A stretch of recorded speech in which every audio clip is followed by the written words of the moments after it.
하나님의 말씀은 호세아 10장 9절에서 15절입니다. 이스라엘아, 네가 기브아 시대로부터 범죄하더니 지금까지 죄를 짓는구나. 그러니 범죄한 자손들에 대한 전쟁이 어찌 기브아에서 일어나지 않겠느냐. 내가 원하는 때에 그들을 징계하리니 그들이 두 가지 죄에 걸릴 때에 만민이 모여서 그들을 치리라. 에브라임은 마치 길들이 남소 같아서 곡식 밟기를 좋아하나 내가 그의 아름다운 목에 멍에를 메우고 에브라임 위에 사람을 태우리니 유다가 밭을 갈고 야곱이 흙덩이를 깨뜨리리라. 너희가 자기를 위하여 공의를 심고 인애를 거두라. 너희 묵은 땅을 기경하라. 지금이 곧 여호와를 찾을 때니 마침내 여호와께서 오사 공의를 비처럼 너희에게 내리시리라. 너희는 악을 밭가라 죄를 거두고 거짓 열매를 먹었나니 이는 네가 네 길과 네 용사의 많음을 의뢰하였음이라. 그러므로 너희 백성 중에 요란함이 일어나며 네 산성들이 다 무너지되 살만이 전쟁의 날에 벳아벨을 무너뜨린 것 같이 될 것이라. 그때 어머니와 자식이 함께 부서졌도다. 너희의 큰 악으로 말미암아 베델이 이같이 너희에게 행하리니 이스라엘 왕이 새벽에 정령 망하리로다. 아멘. 오늘도 예배 참여하신 모든 분에게 하나님의 은혜와 평강이 늘 함께 하시기를 바랍니다. 아멘. 여러분은 호세아 하면 무슨 생각이 드십니까? 어떤 모습이 떠오르시나요? 호세아의 대표적인 모습은 이거예요. 하나님께서 이스라엘과 하나님과의 관계를 설명하시기 위해서 호세아로 하여금 음란한 여인 고멜과 결혼하라 라고 그렇게 말씀하시는 거죠. 그래서 호세아가 그 말씀에 따라서 음란한 여인 고멜과 결혼하고요. 또 자식도 낳습니다. 그런데 또 이 여인이 외간 남자의 꼬임에 빠져서 떠나게 돼요. 그런데 그 여인을 다시 데려와서 살게 됩니다. 그런데 이런 하나님의 말씀 그리고 호세아가 이 음란한 여인인 고멜과 결혼한 이 사건에 관한 내용은 호세아의 주 내용이 아니에요. 1장에서 3장까지 나옵니다. 그러니까 호세아 전체 내용 중에서 일부분이죠.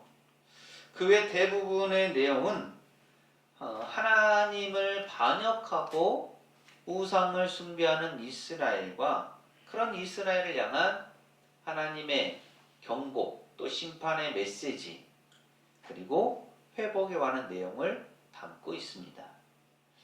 따라서 우리는 호세아서를 대함에 있어서 호세아와 고멜의 결혼 이야기만 기억할 것이 아니라 이 이야기를 통해서 하나님께서 우리에게 무엇을 가르치시고자 하시는지 그 하나님의 뜻, 하나님의 마음이 무엇인지를 알아야 되겠죠.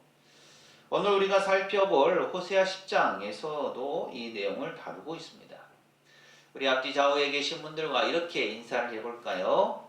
지금은 하나님을 찾을 때입니다. 지금은 하나님을 찾을 때입니다. 한 번 더 하시죠. 마음의 묵은 땅을 갈아엎읍시다. 마음의 묵은 땅을 갈아엎읍시다. 네, 호세아서의 말씀 대부분은 이스라엘을 향한 북이스라엘이죠. 그 북이스라엘을 향한 하나님의 심판의 메시지를 보여줍니다. 이스라엘이 어떻게 하나님의 뜻을 저버리고 살아왔는가라는 것과 또 어떻게 하나님께 나아가야 될 것인가라는 것을 가르쳐 주는데 호세아 10장도 크게 다르지는 않습니다. 우리가 호세아 10장을 다 읽어보지는 않았지만 이스라엘의 죄악이 어떤 모습인가라는 것이 앞부분에 나오고요. 그리고 또 이스라엘의 죄악 가운데 하나님의 은혜가 어떻게 부어지는가라는 것이 뒷부분에 나옵니다. 우리가 읽었던 호세아 10장 9절부터 15절까지의 내용이 그 뒷부분의 내용이죠. 그런데 먼저 이스라엘의 죄악을 우리가 알아봐야 되겠죠. 이스라엘의 죄악을 살펴보자면 하나님께서 이스라엘을 열매 맺는 포도나무로 만드셨다는 거예요. 호세아 10장 1절 말씀 함께 읽습니다. 시작! 이스라엘은 열매 맺는 무성한 포도나무라. 그 열매가 많을수록 재단을 많게 하며 그 땅이 번영할수록 주상을 아름답게 하도다. 아멘. 하나님께서는 이스라엘 열매 맺는 포도나무로 만드셨다라는 겁니다. 그런데 그 이스라엘이 어떻게 합니까? 열매가 많이 맺혀질수록 그 땅이 번영할수록 하나님을 섬기고 하나님께 나아가는 것이 아니라 제단을 많게 하고 주상을 아름답게, 즉 우상을 숭배하는 일에 더 열심을 내고 앞장섰다라는 거예요. 열매 맺는 무성한 포도나무인 이스라엘이 하나님의 뜻을 따르지 않고 두 마음을 품어서 결국 하나님께서 그들을 심판하신다라는 것을 보여줍니다. 이스라엘의 품은 두 마음은 무엇일까요? 한쪽은 하나님께 있었지만 다른 한 마음이 우상에게로 향했다라는 거예요. 사실 북이스라엘의 출발 자체가 그랬습니다.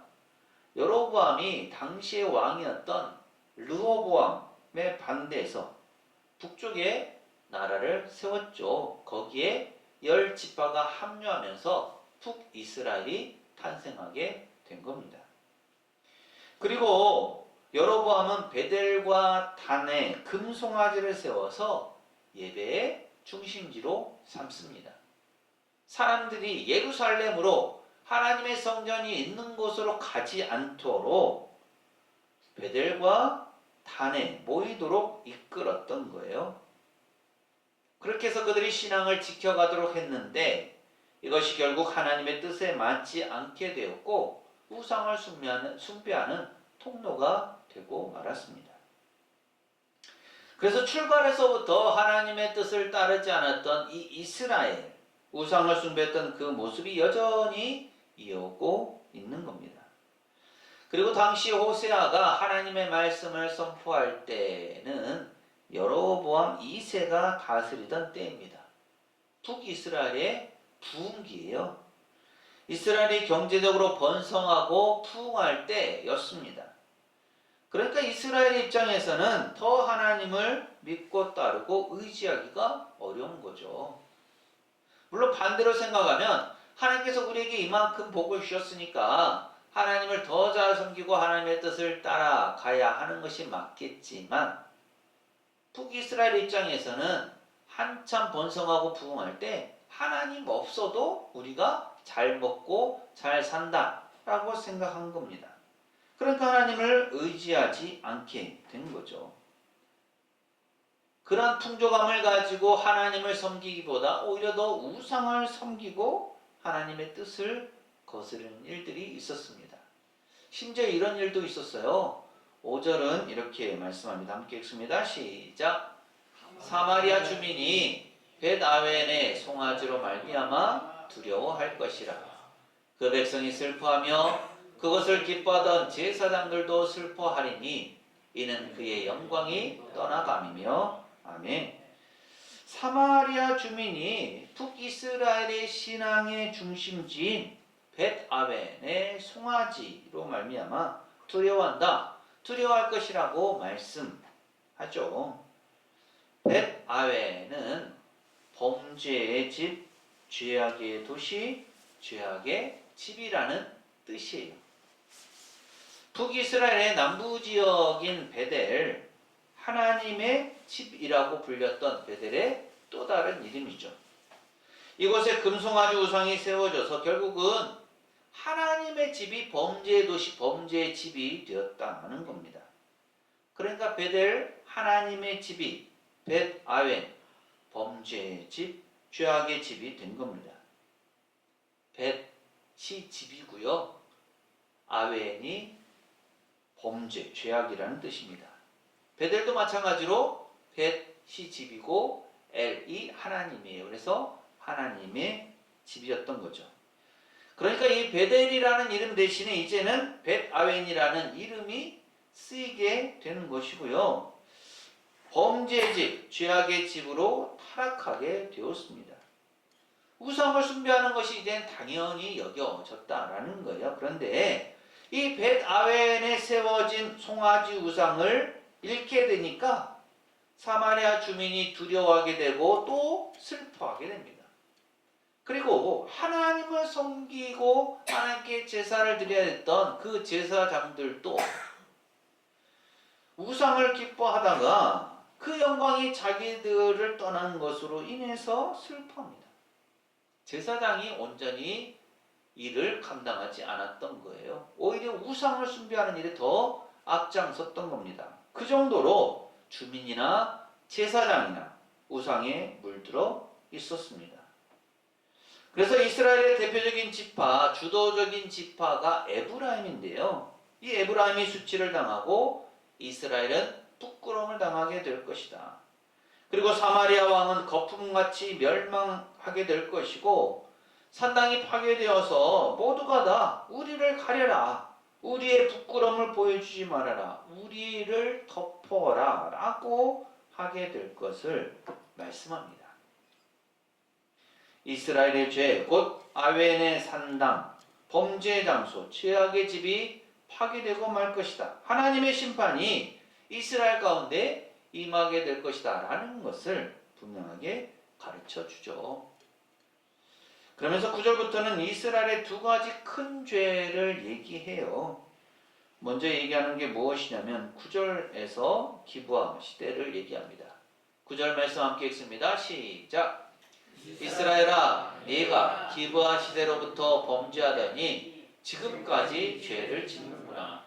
그러니 범죄한 자손들에 대한 전쟁이 어찌 기브아에서 일어나지 않겠느냐. 아멘. 기브아에서 일어난 범죄, 그것은 한 레위 사람이 첩을 데리고 기브아 지역에 가서 묵게 됩니다. 그런데 그 지역에 불량배들이 와서 레위 사람을 내놓으라고 관계를 맺고자 하죠. 그래서 이 레위 사람이 첩을 내주게 됩니다. 그러자 불량배들이 밤새 그 첩을 강간하고 능욕하다가 문 앞에서 죽게 내버려 둬요.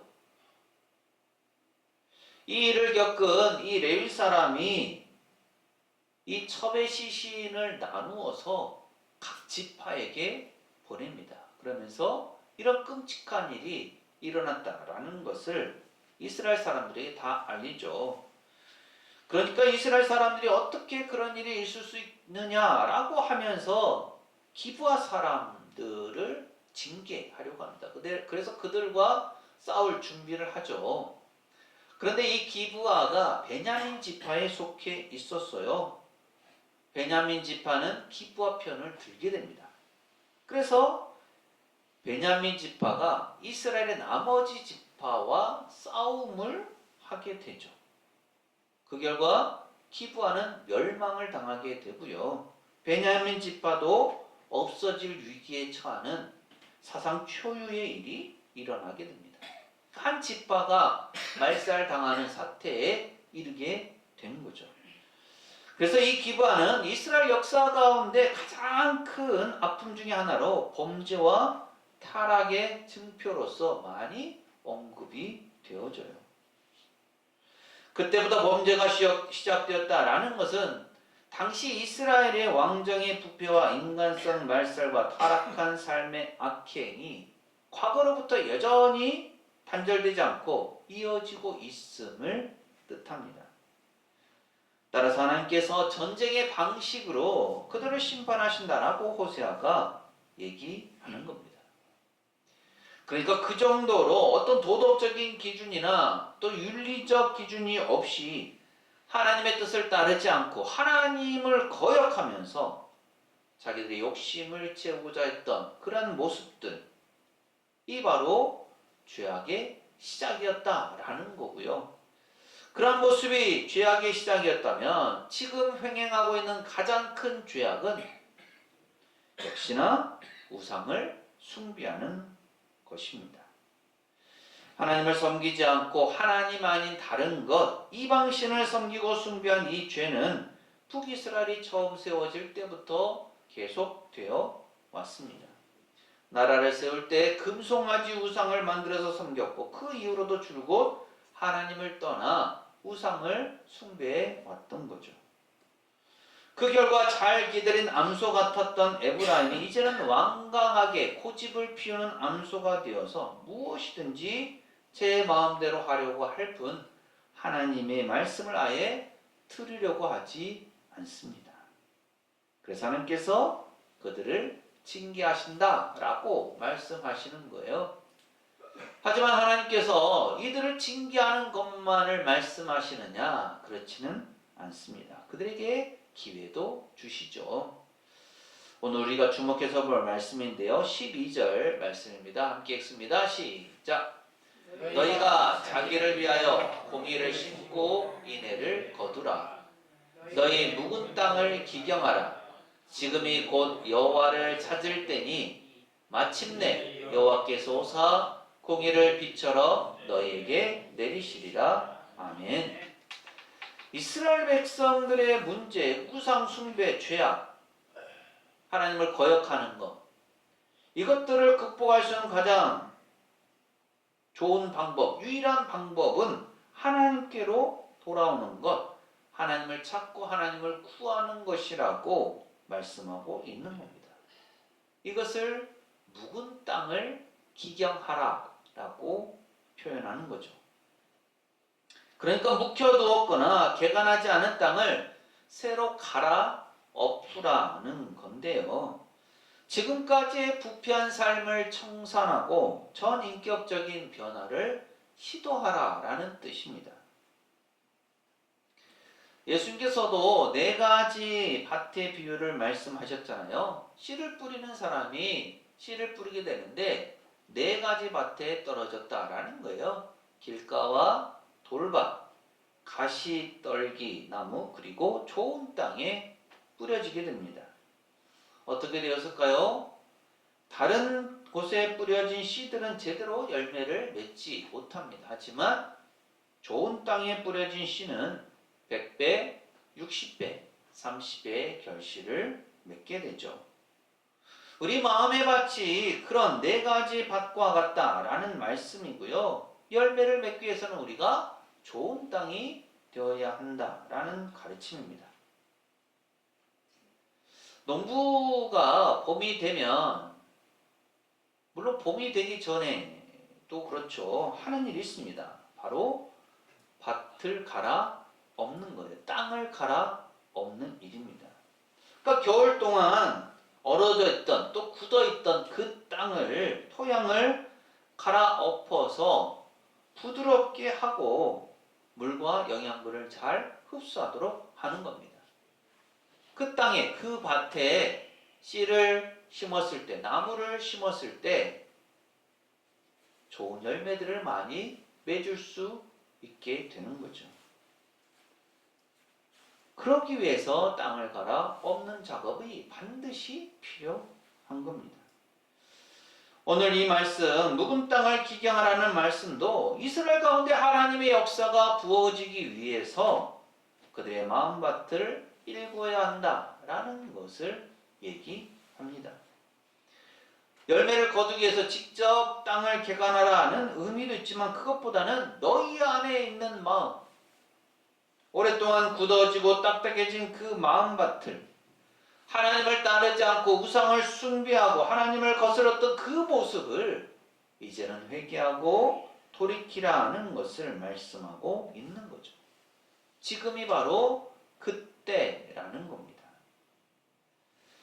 말씀드렸듯이 이스라엘이 부유하고 번창하니까 하나님을 더 찾지 않고 그들이 자기 뜻대로 자기 마음대로 계속해서 우상숭배를 살아가고 있는 이때 그렇게 호세아는 분명하게 그들에게 얘기합니다. 지금이 곧 여호와를 찾을 때다. 하나님께서 오셔서 너희에게 긍휼을 베푸시고 공의를 빛처럼 너희에게 내리실 것이다. 비가 잘 흡수되기 위해서는 묵은 땅으로 남아있으면 안 됩니다. 묵은 땅을 기경했을 때, 갈아엎었을 때 비를 잘 흡수하게 되죠. 마찬가지로 굳어지고 황폐해진 마음이 갈아엎어졌을 때 하나님의 긍휼, 하나님의 공의를 온전히 덧입을 수 있습니다. 지금이 바로 그때이다. 너희가 하나님을 구하고 찾을 때 너희 가운데 하나님의 은혜가 임하게 될 것이다. 그런데 너희는 지금까지 악을 밭갈아서 죄를 거두고 거짓 열매를 먹고 있다는 거예요.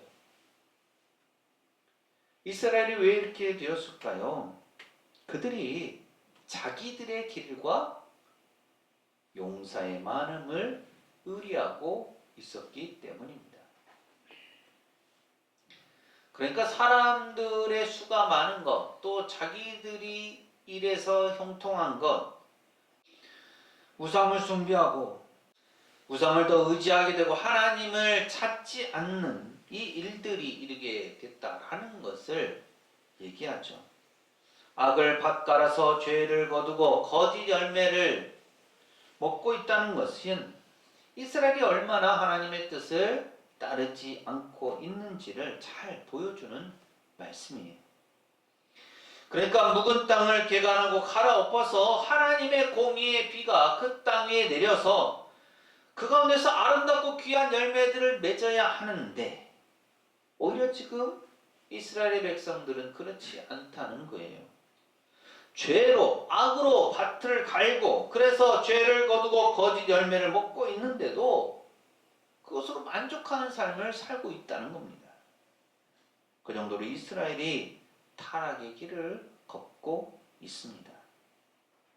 그 결과를 마지막 15절은 이렇게 말씀합니다. 함께 읽습니다. 시작. 너희의 큰 악으로 말미암아 베델이 이같이 너희에게 행하리니 이스라엘 왕이 새벽에 정령 망하리로다. 아멘.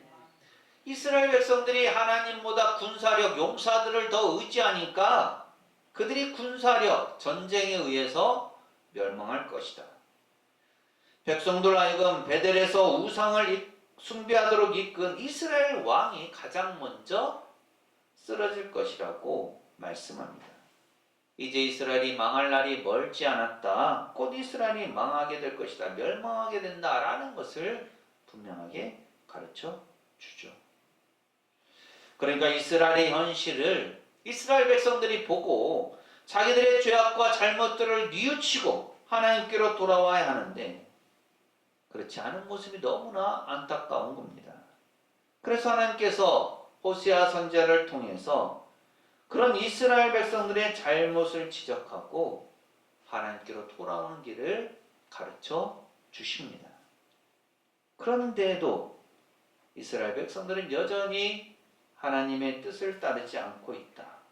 귀를 막고 자신들이 하고자 하는 대로 하고 또 번성하고 있으니까 더 하나님의 뜻을 따르지 않고 우상을 숭배하는 일에 앞장서고 있는 죄악된 삶을 살고 있고 그 결과 하나님의 심판이 있게 될 것을 오늘 말씀은 우리에게 가르쳐 주죠.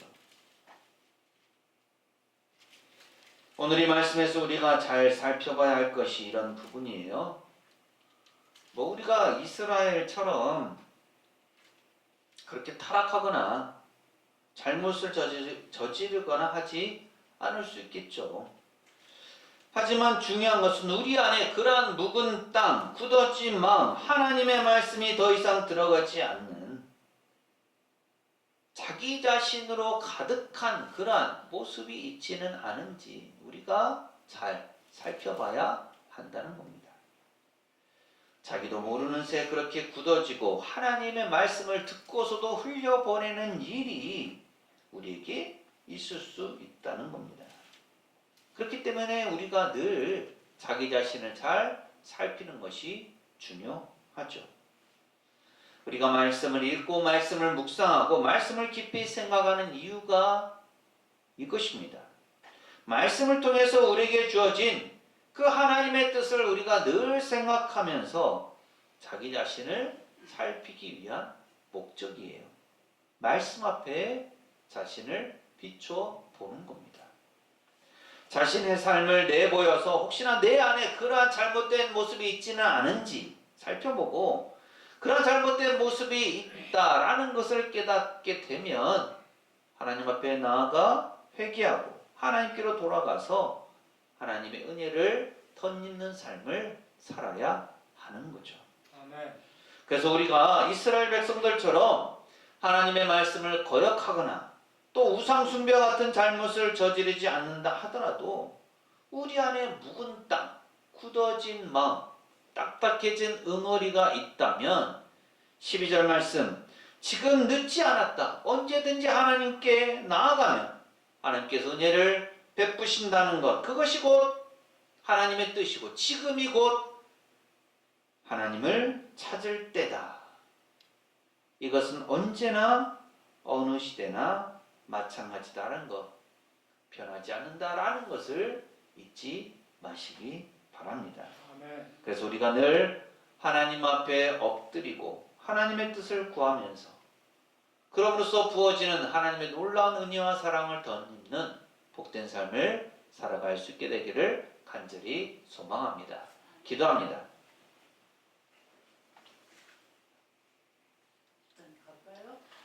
어떤 상황 속에 있더라도 하나님을 찾고 하나님을 구하면 하나님께서는 그 기도에 응답하시고 역사하신다고 말씀하십니다.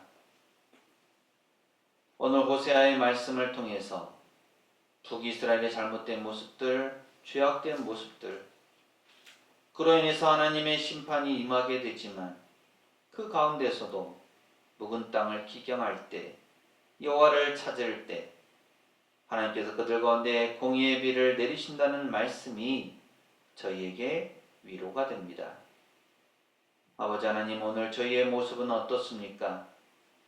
북이스라엘처럼 저희가 그렇게 잘못을 저지르거나 죄악 가운데 거하거나 우상을 숭배하지 않는다 하더라도 저희 안에 혹시라도 묵은 땅, 굳어진 마음, 하나님의 말씀을 뒤로 듣고 흘려보내는 어리석은 모습이 있지는 않습니까? 저희가 말씀 앞에 저희 자신의 삶을 비춰보게 하시고 말씀을 주신 하나님의 뜻을 깨달아서 저희의 삶이 주님 앞에 드려지고 주님께서 부어주시는 풍족한 공의의 비로 사랑의 비로 가득한 삶을 살아가게 도와주옵소서. 아멘. 그래서 날마다 복되게 살아가게 하시고 하나님의 사랑을 덧입는 저희 모두가 되길 간절히 소망하며 예수님 이름으로 기도합니다. 아멘. 하나님을 거역하고 우상을 숭배했던 이스라엘은 하나님의 심판을 받고 맙니다. 하지만 지금 우리가 하나님을 찾을 때 마음의 묵은 땅을 갈아엎어야 하나님의 은혜의 비, 의의 비로 적셔집니다. 아멘. 사랑하는 새송교회 교회 여러분, 이 말씀을 가슴에 새기고 세상으로 나가십시오. 하나님께서 우리와 함께 하십니다. 지금은 우리 주님 예수 그리스도의 은혜와 아버지 하나님의 무한하신 사랑하심과 보혜사 성령님의 충만 교통하심이 마음의 묵은 땅을 기경하고 하나님을 찾음으로 하나님의 은혜와 공의를 덧입기를 소망하는 세상의 모든 교우들의 삶과 가정과 생업과 사역 위에 이 한 주간의 모든 생활 가운데 오늘 예배 참여한 모든 이들과 우리 교회 위에 영원토록 함께 하시기를 간절히 축원하옵나이다. 아멘.